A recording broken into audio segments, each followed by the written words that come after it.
오늘 설교 제목이 아브라함과 다윗인데 사실은 제가 다른 제목을 붙이고 싶었어요. 그게 뭐냐면 공짜 이런 제목을 붙이려 했는데 그래서 좀 고상하게 하느라고 아브라함과 다윗이라고 했는데 여러분은 오늘 설교 주제가 공짜라고 생각하고 이 말씀을 들으시기를 바라요. 사람이 살다 보면 별일을 다 겪게 되는데요. 제가 겪었던 일들 중에 특별했던 일 한 가지를 소개하기 원합니다. 지금부터 한 20년 전의 일입니다. 제가 신학교를 졸업하고 목사가 되기 전에 교회에서 강도사로 섬길 때의 일입니다. 어느 날 봄인데요. 나를 찾는 전화가 왔습니다. 받아보니까 잘 모르시는 분인데 연세가 지긋하신 여자분 목소리였습니다. 저보고 강도사가 된 거 축하한다면서 옷을 한 벌 사주겠다는 거예요. 그래서 내가 누구시냐고 물었더니 우리 교회 다니는 사람도 아닌데 그냥 멀리서 저를 보았다는 거예요. 그런데 그때 저랑 같이 신학 동기로 같이 강도사가 된 사람이 8명이 같이 근무하고 있었습니다. 근데 왜 잘 알지도 못하는 나에게 옷을 사준다고 하는가? 순간 이 사기구나 이런 생각이 들어서 정중하게 거절했습니다. 그런데 다음날 또 전화가 왔어요. 또 거절했습니다. 이게 끈질기구나 이런 생각했어요. 그리고 잊어버렸는데 또 일주일 지나서 또 전화가 왔어요. 꼭 한 번 만나자는 거예요. 도대체 왜 그러시냐? 그러니까 자기가 하나님께 기도했는데 응답받았다는 거예요. 그런데 그 목소리가 사기꾼 같지는 않아요. 느낌이 와요. 차분하고 정중했습니다. 그래서 조심스럽지만은 그 다음날 점심시간에 약속을 했어요. 나보고 지하철을 타고 부평역으로 나오라는 거예요. 부평역으로. 근데 한 번도 부평을 가본 적이 없는데 긴장했습니다. 그날 밤 새벽에 기도하고요. 그래서 과연 누군데 이렇게 나를 만나고 싶어 하는가. 그래서 이제 점심시간이 돼가지고 혼자서 지하철을 타고 부평역으로 갔어요.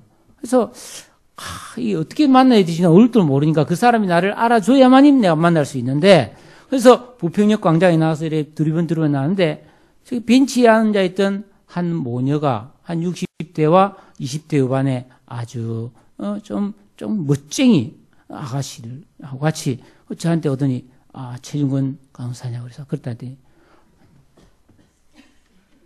이 줄을 하는 거예요. 그러면서 오실 때 편안하셨냐?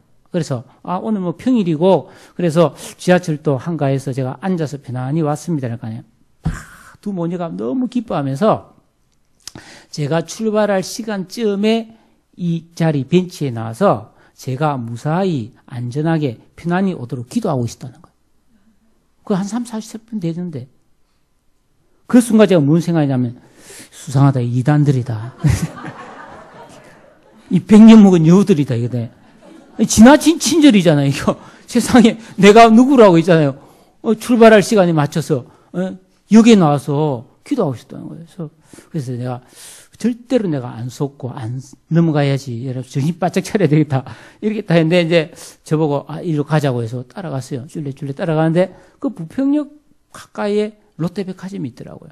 그 백화점으로 이제 2층 남성봉회장에 갔는데 거기 가니까 이미 거기에다가 다 예약을 해놨더라고요. 그래서 손님을 모시고 오면 어떤 옷을 선택하든지 아무 소리 하지 말고 그 옷이 뭐 좋다 나쁘다 하지 말고 선택한 대로 주라는 거예요.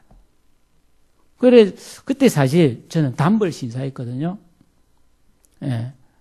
그 당시 교회에서는 교육자는 모든 예배 시간에 새벽을 비롯해서 수요일, 금요일 할 거 없이 항상 검정색 양복만 입어야 됐어요. 근데 제가 춘추복 한 벌 가지고 봄, 여름, 가을, 겨울 새벽, 수요, 금요, 주일 다 그것만 입고 있었거든요. 그러니까 당연히 저는 검은 옷을 택해야 되겠죠. 검은 옷을 택했습니다. 그래 택하니까 이제 그 옷이 이제 좀 수선을 해야 되니까 그 수선할 동안에 식사를 하자더라고요. 그러시자고. 그래서 옆에 식당을 갔는데 거기도 다 예약을 해놨더라고요. 자식이 다 있어요. 그래서 이제 식사를 하는데 두 사람이 다 내 앞에 무릎을 꿇고 앉는 거예요. 근데 얼마나 나한테 정중하고 얼마나 공손하고 막 너무너무 막 나를 높이는 그런 자세를 가져서 제가 몸둘 바를 모르겠더라고요. 그래서 저는 지금까지 나한테 그렇게 친절하고 그렇게 나를 높여준 사람 처음 만났어요. 그 몸둘 바를 모르겠더라고요. 그래서 이제 식사를 하고 제가 또 밥값을 내가 내려고 그러니까 입이 다 내놨더라고. 그래서 이제 다시 가서 양복을 받아가지고 들었는데 이제 안녕히 가시라고. 그래서 역 앞까지 배웅을 또 해주면서 도착할 때까지 기도하고 있겠다는 거예요. 이 세상에 이런 일 잘 없잖아요.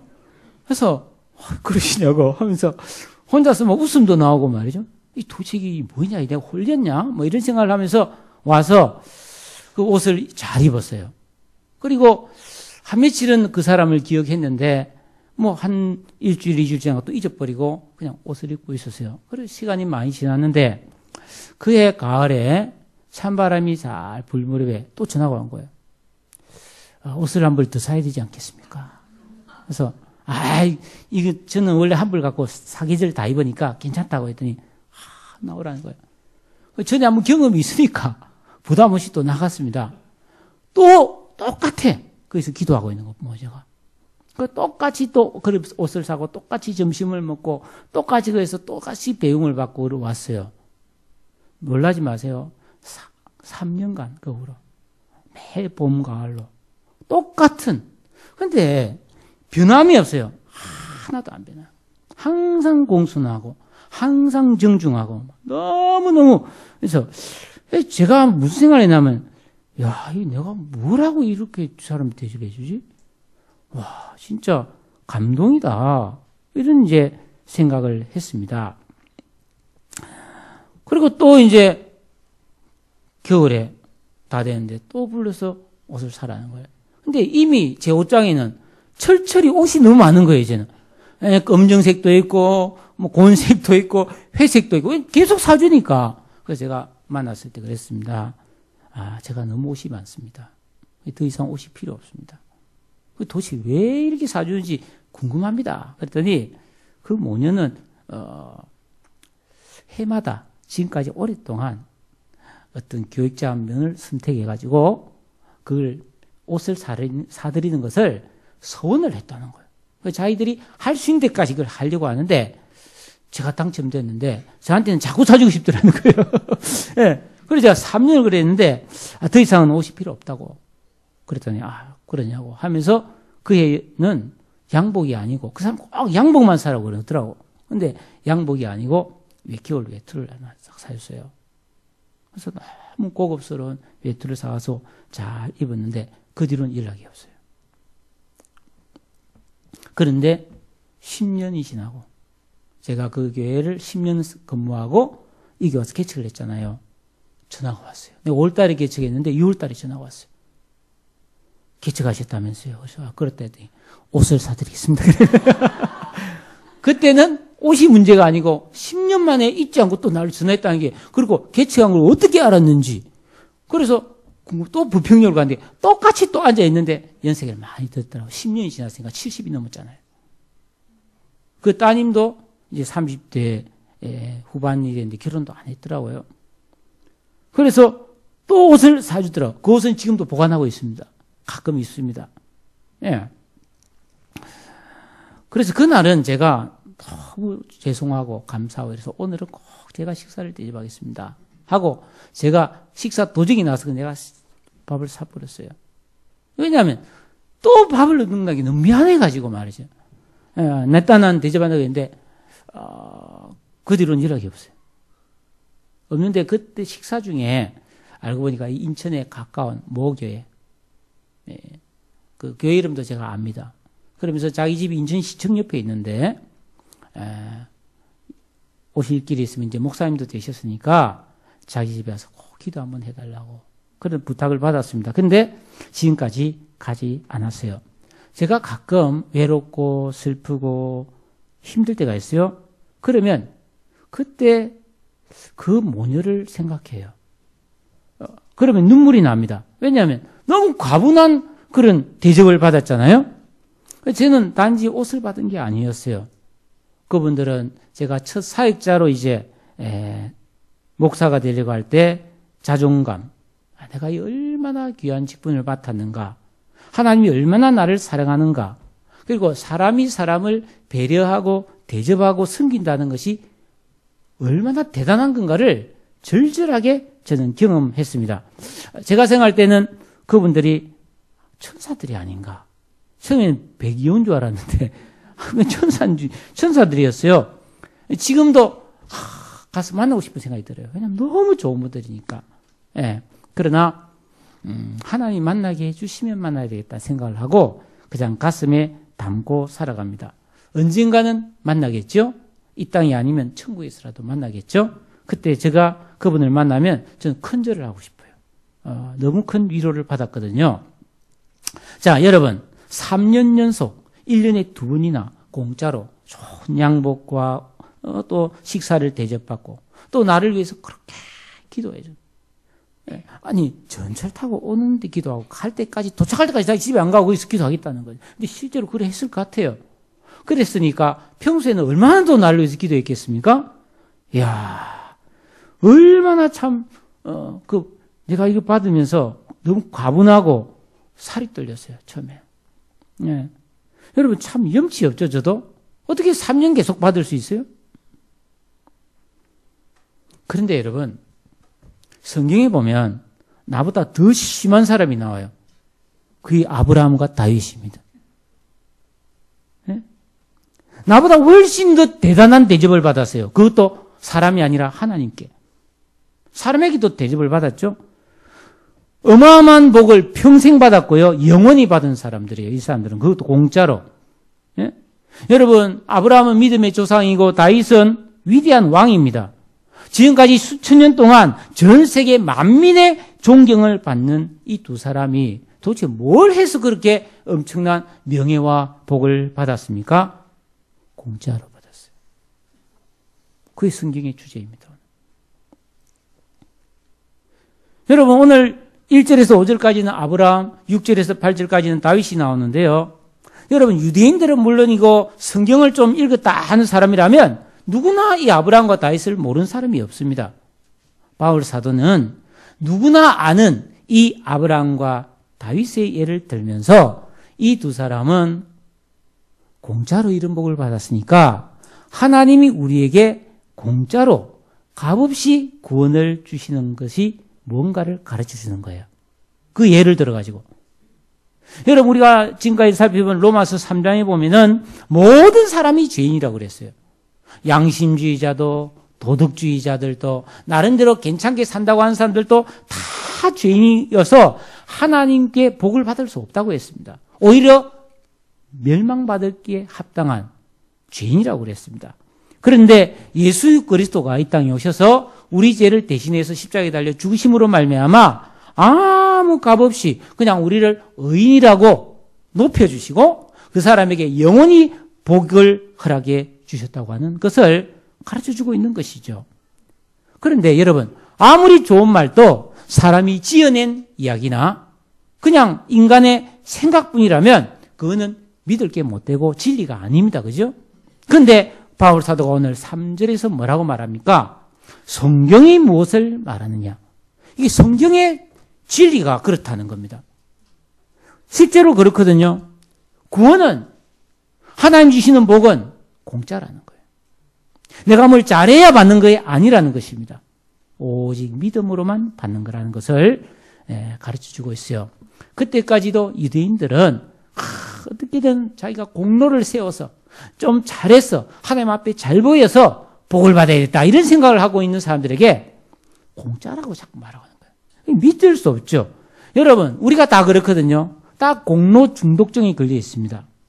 우리가 뭐 양심상 내가 어떻게 공짜로 이렇게 복을 받느냐, 내가 뭐라도 해야지 이런 생각을 다 하거든요. 제가 그런 생각했습니다. 저한테 막 옷 사준다 할 때 난 뭐 해줄까? 나도 그 사람을 기도해야 되는데 밥은 그래도 내가 사야지. 나 자꾸 그 생각했는데 그 사람들은 그렇게 생각하는 분이 아니에요. 그냥 다 해주려고 한 거죠. 여러분 아브라함이 어떻게 구원을 받고 의롭다 하심을 받았습니까? 여러분 유대인들은 아브라함의 자손이라고 불리는 것을 지금도 명예롭게 생각합니다. 왜냐하면 하나님께서는 아브라함의 자손에게는 영원히 복을 준다고 약속해 놓았거든요, 성경에. 그래서 여러분, 사람들은 아브라함을 너무 좋아해요. 그래서 여러분, 자기 이름에 아브라함 붙인 사람 많습니다. 외국인들은. 신학자 중에 유명한 아브라함 카이프라는 사람이 있고요. 제가 알기로는 그 유명한 링컨이 아브라함 링컨이잖아요. 네, 다윗도 이름도 너무 많아요. 외국인들 중에 데이빗, 이 다윗이거든요. 다윗입니다. 근데 바울은 말합니다. 이 사람들 다 공짜로 된 거야. 이 말을 하고 있는 겁니다. 그래서 오늘 성경 말씀 1절 2절에 보세요. 그런즉 육신으로 우리 조상인 아브라함이 무엇을 얻었느냐? 그가 만약에 행위로서 의롭다 하심을 받았다면 자랑할 것이 있으려니와 하나님 앞에 자랑할 것이 하나도 없다고 말하고 있습니다. 여러분 성경을 보면은 창세기 12장부터 아브라함 이야기가 쫙 나오죠. 예, 아브라함은 70세 이전에 저 갈대아 우르라는 곳에서 하란이라는 곳에 살았는데 그 당시 하란이라는 곳은 아주 도시 문명이 발달한 그런 살기 좋은 곳이었습니다. 그런데 그곳에 사는 사람들은 창세기 11장에 바벨탑을 쌓았던 죄인들의 소굴이었어요.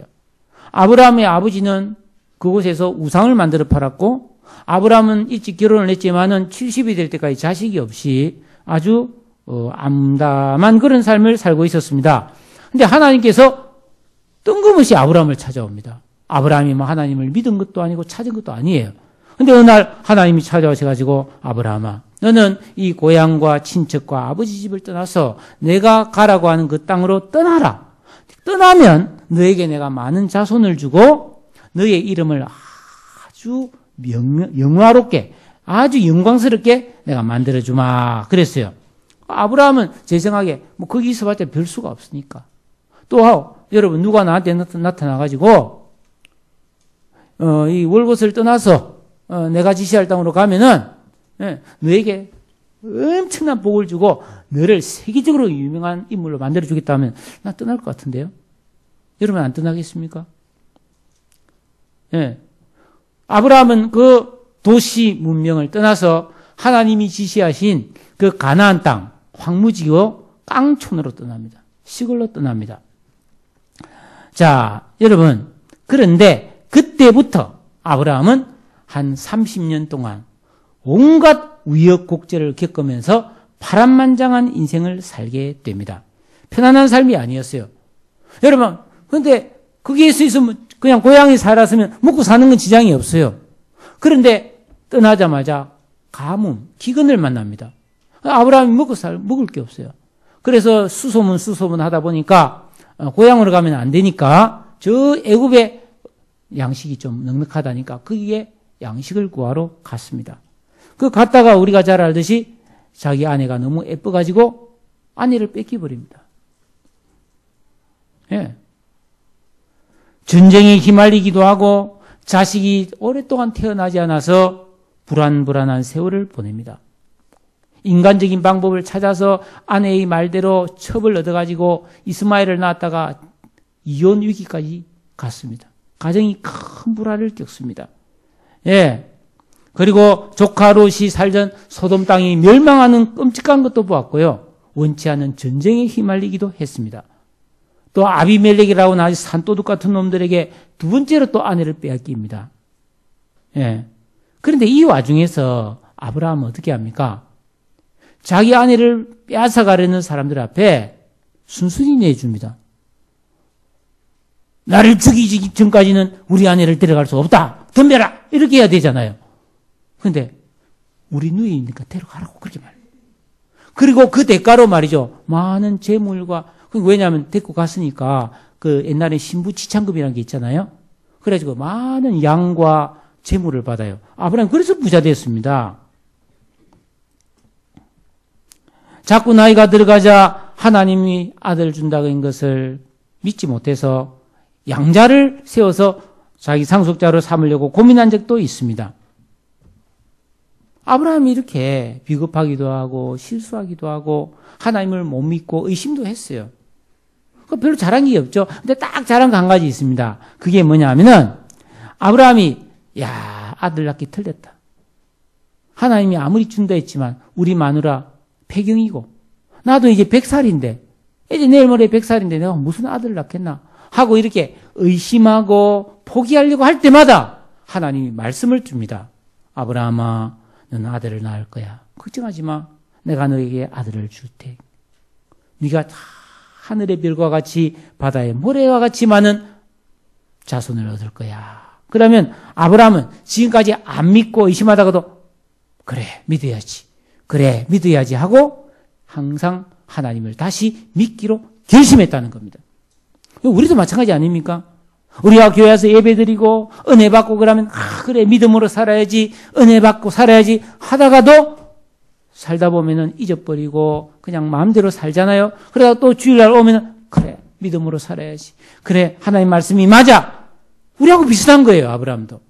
근데 하나님께서는 창세기 15장 6절에 아브라함이 여호와를 믿으니 그것을 의롭게 보셨다는 겁니다. 우리도 이 정도는 하지 않습니까? 예. 여러분 아브라함이 무슨 의로운 일을 했습니까? 안중근 의사처럼 목숨을 바쳤습니까?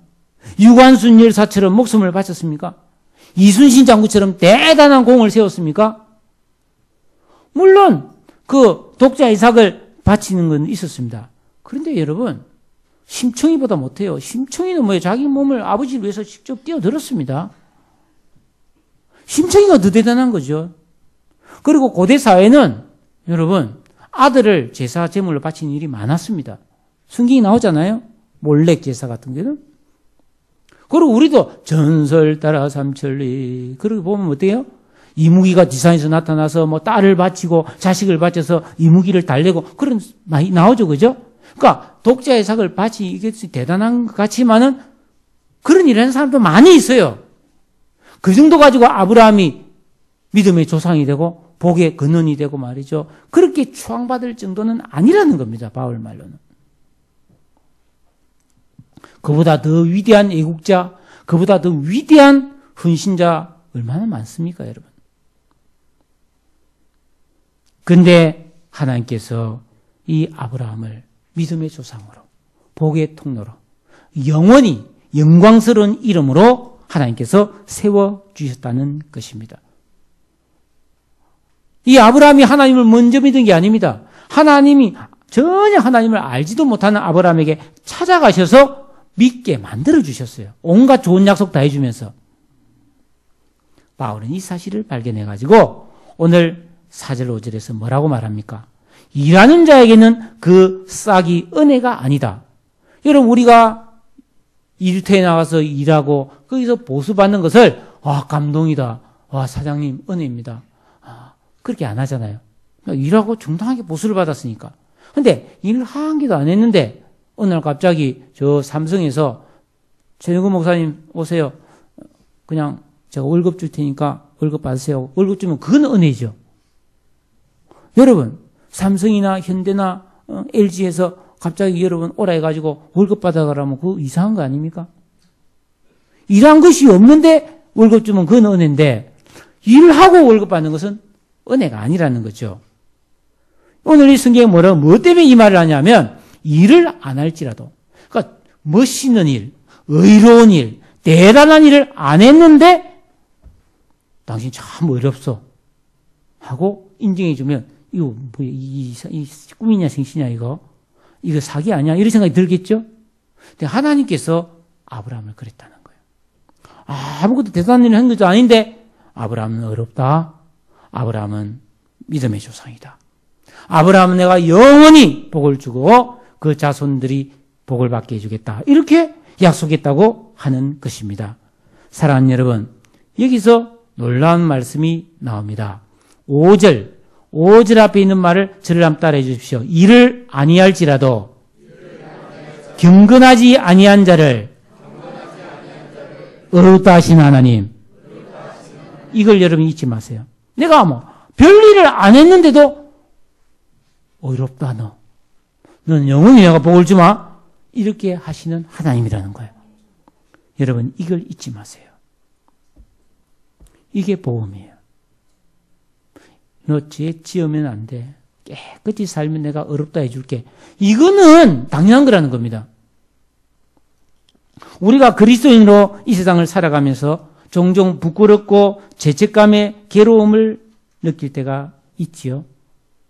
야, 내가 이러고도 내가 그리스도인이 맞나? 내가 이러고도 구원받을 수 있을까? 이렇게 혼자서 죄책감에 빠지고 고민할 때가 있을 것입니다. 저도 있습니다. 그러나 성경을 보세요. 나를 위해 십자가에 피 흘려 돌아가신 예수님의 은혜로 우리는 의롭지 않아도 실수하고 잘못해도 의롭다 하시고 하나님의 자녀로 삼아 주신다는 사실입니다.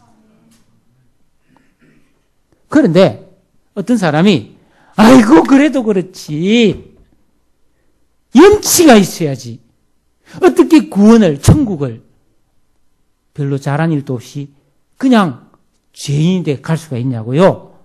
나는 그건 그럴 수 없어요. 어떻게든 저도 최선 노력해서 착한 일을 해볼 테니까 그때 구원해 주세요. 이래 말하면 그 사람 구원 못 받습니다. 구원은 행위로 받는 것이 아니라 뭐로 받아요? 믿음으로. 그저 값없이 예수님의 십자가의 공로로 구원해 주시는 그 믿음으로 받는 줄로 믿습니다. 공로 중독증. 자기 딴 양심이 좀 있다고 나는 그래도 그냥 구원 안 받을 거야. 그래도 내가 예수 믿는 사람인데 좀 괜찮게 살아야지. 좀 남보다 좀 의롭게 살아야지. 우리 회사에 예수 안 믿는 저 뻔뻔한 사람들하고는 나는 달라. 나는 좀 멋있게 살아서 그래서 하나님께 인정받고 구원을 받을 거야. 이렇게 생각하는 사람은 성경을 모르는 사람이에요.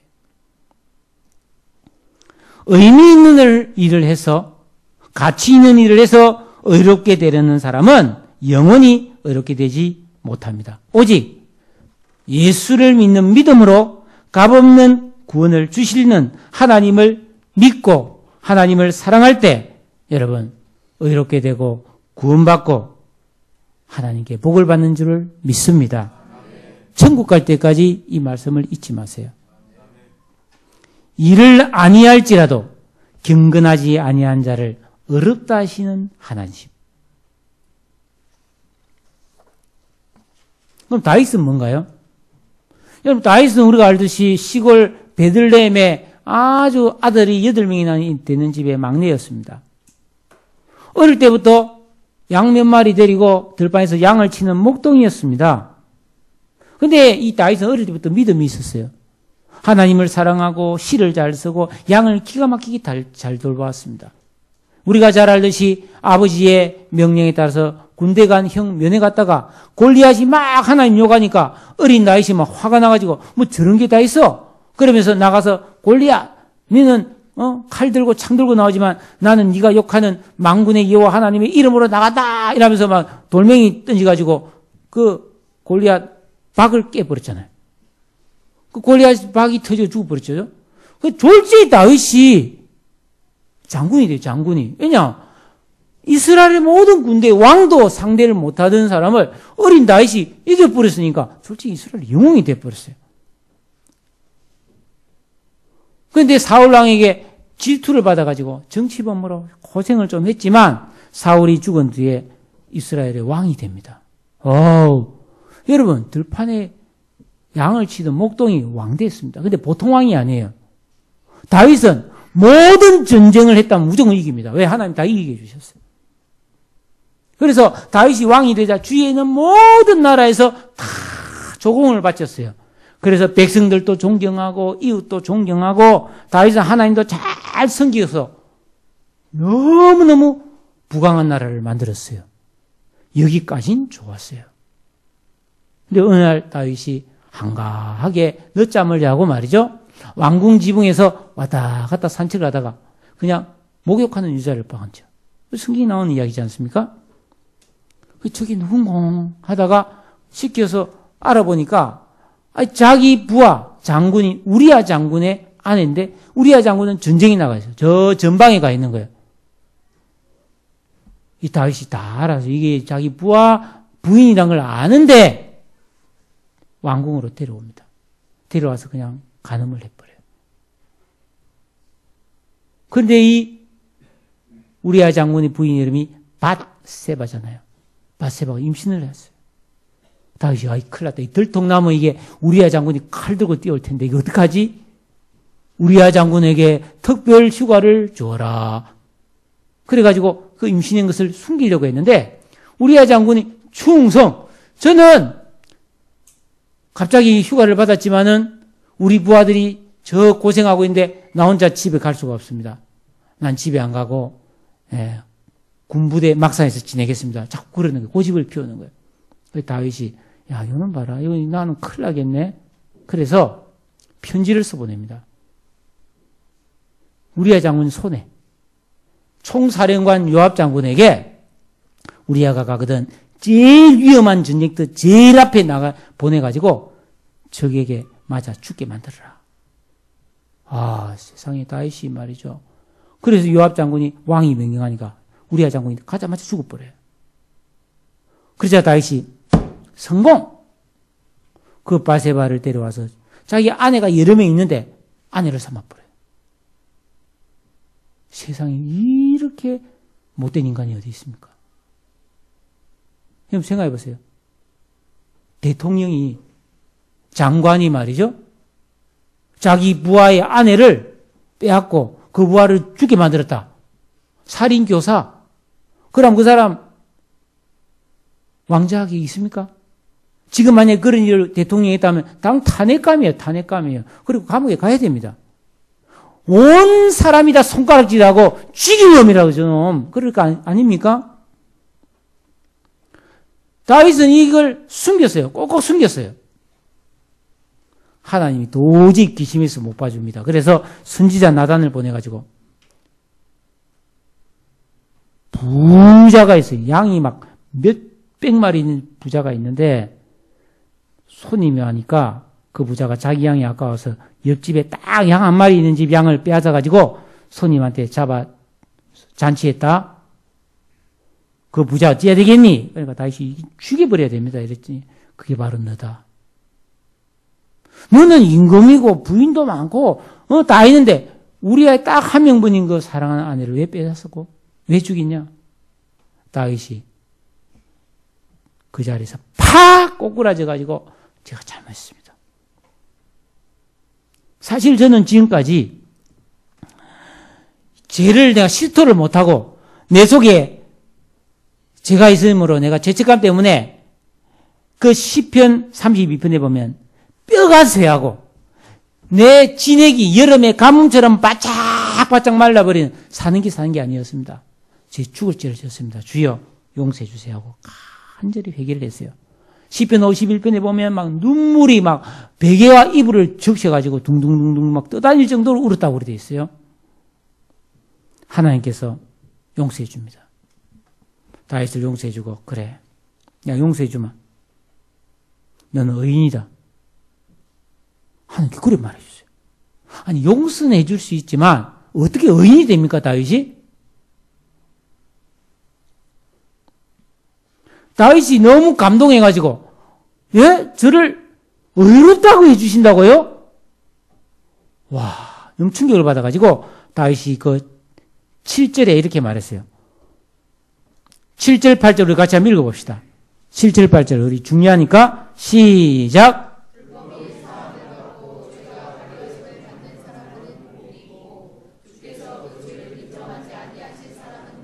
아멘. 여기서 불법이 사함을 받았다. 자기는 불법을 했죠. 분명히 죄를 지었는데 사함을 받았다. 이 히브리어 네스이란 말인데 너무너무 더러운 것을 깨끗이 목욕시켜서 말끔하게 만들었다 이 뜻이고요. 죄를 가리어짐을 받았다. 이 가리어짐은 캐수이란 말인데 예를 들어서 붕어빵털 있잖아요. 붕어빵털. 근데 붕어빵털이 깨지가지고 붕어빵이 자꾸 이상한 모양으로 나오는 거예요. 그래서 이 붕어빵털을 다시 깨끗이 고쳐서 잘생긴 붕어빵이 나오도록 금형 틀을 수리해 줬다 이 뜻이에요.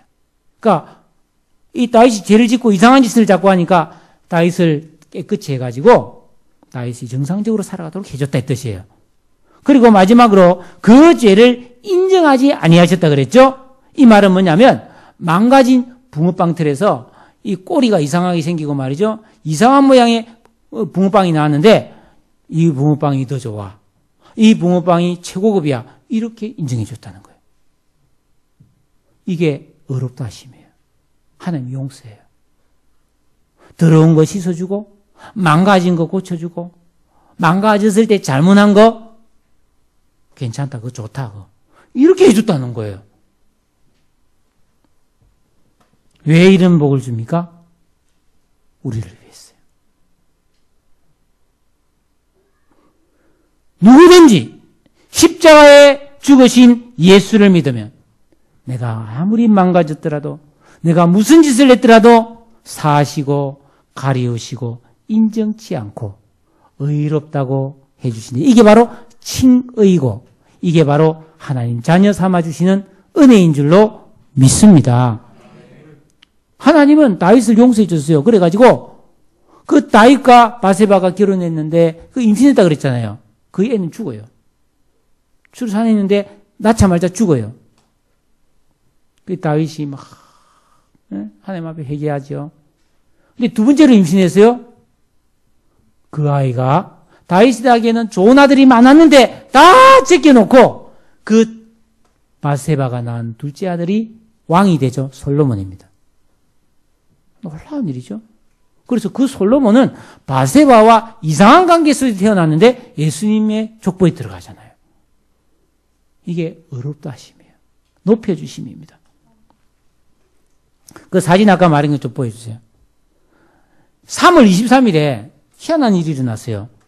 미국의 한 동물보호단체가 한국에 이제 복날이 되면은 이 개를 사람들이 많이 먹으니까 그 개를 구출하기 위해서 충청도에 있는 모 개 농장에 와가지고 개 30마리를 구출해서 미국으로 입양해 갔습니다. 그래서 미국의 캘리포니아에 있는 샌디에고에서 이 개들은 치료받고 돌봄받고 말이죠. 한국에 있을 때는 창살 속에 있잖아요. 거기서 막 치료도 못 받고 진짜 비참하게 살았는데 저 미국에 데려가가지고 저기 미국에 비행기 타고 할 때 저 계집입니다. 저. 그래가지고 저 물까지 다 저를 꽂아가지고 말이죠. 예. 저를 데려가가지고 너무 좋은 환경에서 행복하게 살도록 만들어줬다는 보도가 나왔어요. 그래서 지금까지 총 250마리를 입양해 갔다는 거예요. 여러분, 저 똥개들이잖아요. 저 개들 안 해가면 올해 반드시 수육이 되고 탕이 될 거예요. 근데 미국의 동물보호단체에서 여러분 개 한 마리 미국 싣고 가려면 돈 많이 들 거 아닙니까? 비행기 타고 가야지. 근데 어마어마한 돈을 들여가지고 저 개를 구출해가지고 막 예쁘다고 네가 어쩌다가 이렇게 보시당이 될 뻔했냐. 이제는 걱정하지 마. 그러면서 그 개를 막 안고 뽀뽀해주고 미국에 가서 행복하게 편안한 여생을 보내게 해주세요. 저 개는 구원받았죠? 그럼 저 개가 뭐 잘한 거 있습니까? 뭐 의로운 행위를 했습니까? 근데 은혜죠, 은혜. 값없이 사랑해서 개를 사랑하는 끔찍이 사랑하는 사람들이 어마어마한 돈을 들여가지고 저 개를 저렇게 구원해 준 거예요. 여러분, 우리는 가만 내버두면 다 지옥 가야 됩니다. 근데 하나님이 예수님을 보내가지고 예수님이 십자가에 내 대신 죽게 해가지고 우리를 천국 갈 사람으로 우리를 구원해 주셨습니다. 공짜예요, 공짜. 뭘 의로운 행위를 했어가 아닙니다. 여러분, 이게 진리예요. 이게 복음이고 이게 한량없는 하나님의 은혜입니다. 갚을 수 없는 은혜입니다. 예. 여러분, 비겁한 급쟁이 아브라함. 어떻게 부인이 잡혀가는데 우리 누이입니다. 부인 아닙니다. 이러면서 보낼 수 있어요? 사나이가 죽을 땐 죽더라도 덤벼라! 이러면서 너희가 죽기 전에는 손댈 수 없다. 이래야 되잖아요. 여기 이분 남자분. 그래야 되겠죠? 아멘. 근데 보내놓고 돈 받고 말이지. 이 말이 됩니까? 근데 그런 아브라함을 위대한 인물로 만들어줘. 남의 가정의 아내를 범하고 말이죠. 남편을 죽게 만들고 그쪽 싹 데려와서 자기 부인 삼아버리고 그것도 꼭꼭 숨기고 있다가 하나님이 밝혀내니까 그제서야 잘못했었다고 했는 그 다윗을 하나님은 의로운 왕으로, 내 마음에 합한 사람으로, 위대한 왕으로, 메시아의 조상으로 만들어 주신 것이죠. 우리가 예수를 믿고 하나님의 백성이 되면 이런 은혜를 우리도 누릴 수가 있는 것입니다. 우리도 존귀하고 영광스럽게 되는 것입니다. 내가 잘한 게 없어도. 여러분, 우리는 이런 믿음을 가지고 이렇게 고백해야 됩니다. 나는 죄사함을 받았다. 나는 내 모든 허물이 가려졌다. 하나님은 내 죄를 인정하지 않는다. 나는 의인이다. 나는 위대한 인생이다. 할렐루야. 이런 믿음을 가져야 변화되는 거예요. 이런 믿음을 가져야 그때부터 감사하고 기뻐하고 하나님 앞에 순종하며 살 수 있는 줄로 믿습니다. 저도 때로는 잘못된 생각과 행동을 할 때가 있습니다. 그런데 여전히 육신으로는 죄인인 저를 의롭다고 하시고 나를 사랑하시는 하나님께 감사와 찬송을 드립니다. 우리가 이 구원을 믿고 이 죄사함의 은혜를 믿는다면 이제는 입술의 고백이 아니라 하나님께 내 삶을 맡기고 이제는 믿음으로 살아야 됩니다. 아브라함은 갈 바를 알지 못하고 고향과 친척과 아비 집을 떠났습니다. 그리고 하나님께 복을 받았습니다. 불확실하게 보일지라도 믿음으로 하나님 앞에 순종하며 바르게 살아가는 거룩한 성도가 되시기를 축복합니다. 하나님께 감사하세요. 나는 의인이 되었습니다. 행복자가 되었습니다. 그저 주시는 이 구원을 누리면서 사는 우리 모든 성도님 되시기를 주님의 이름으로 축복합니다. 기도하십시다. 오늘 이 말씀을 다 같이 생각하면서 공짜구나. 아이고, 그것도 어마어마한 그런 복을 주시는구나. 여러분, 하나님 앞에 감사하시고 이제는 믿음으로 살겠습니다. 하나님께 감사하는 마음으로 살겠습니다. 하나님께 찬양하면서 하나님 뜻대로 살겠습니다. 주여 나를 지키시며 인도하여 주옵소서. 다 같이 한번 통성으로 기도드립니다. 할렐루야.